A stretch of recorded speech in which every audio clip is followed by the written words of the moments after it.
We're talking temporary foreign workers today with Syndey Palmer, president of CLS Consulting Limited. Syndey, welcome to the show. Thank you, Judy. So let's begin with this temporary foreign workers program. What is that all about? Well, temporary foreign worker basically means people come in on a work permit and hopefully they qualify for permanent residence. Most companies bringing people in don't want them to go home.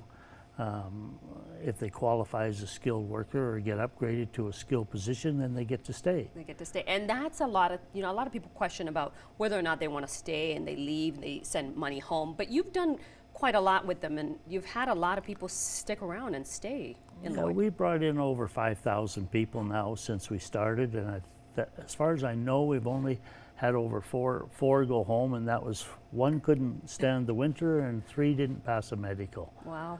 So other than that, when we interview in these countries knowing that they want to stay. They want to stay and bringing their families. I mean, we are a multicultural Canada in a way, right? So it's nice to have them come here. Yes. But there's a lot of people that complain about them taking their jobs. I mean, we need to talk about that because still skilled workers are needed. Obviously, they bring the economy up. But at the same time, people complain about the fact that they're losing their jobs. What is all that about? That's an interesting, and I run into it all the time. And most of the cases where people are afraid of people taking their job, they're misinformed. Yeah. And companies are hiring foreign workers, not because they want a foreign worker. They just can't find the people they want here. And what most people don't realize, when you see a foreigner standing behind a desk, somebody's paid probably $3,500 to $4,000 to get them here per person. So foreign workers are not cheap. Yeah. Companies hire them because they're reliable, they have a smile on their face, they come to work every day, and if you take Lloydminster as an example, the fast food would be in big trouble without foreign workers. Yeah.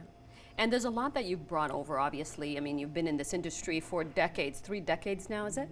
Well, since 2004. Wow. So you've seen the changes. Yeah. Seen the changes, and all of Canada is going more towards the skilled workers. Yeah. If they're going to bring in 330,000 people a year, they would like them to be skilled. Yeah. And we were talking a little bit about you being, your company being chosen as one of 2 companies that are doing something special. What is that all about? IRIS is an international recruitment integrity system, and it's a pilot project that's being designed between the Philippines and Canada. So they did workshops in Canada and the Philippines, and then they screened down companies that they thought would qualify. And in the Philippines, only 4 companies out of 1,800, only 4 are registered today. Yeah. And we're one of those 4 in the Philippines, and in Canada only 2 to date, and we're one of the 2. That's a big deal. So it's big for us because the companies that don't know where to go, because the recruitment business is not a nice business as a whole. Yeah.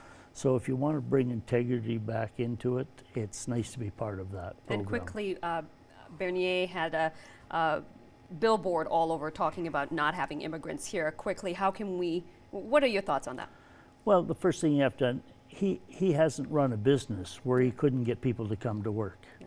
And he hasn't run a business where they had to shut down at 8 o'clock at night because they ran out of staff. And he's running on people's fears, not on what people know. And when you talk to people that have hired foreign workers, they'll admit right off the bat that they're not cheap. Yeah. The government makes us pay as industry as much to a foreign worker as we do a Canadian. Yeah. So there's no freebies out there. Yeah.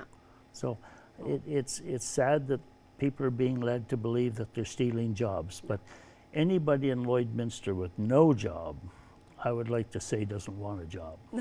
On that note, we're going to wrap it up. Thanks, Syndey, for being here, and thanks for joining us and giving us a little input on what's going on with foreign workers. Thank you very much.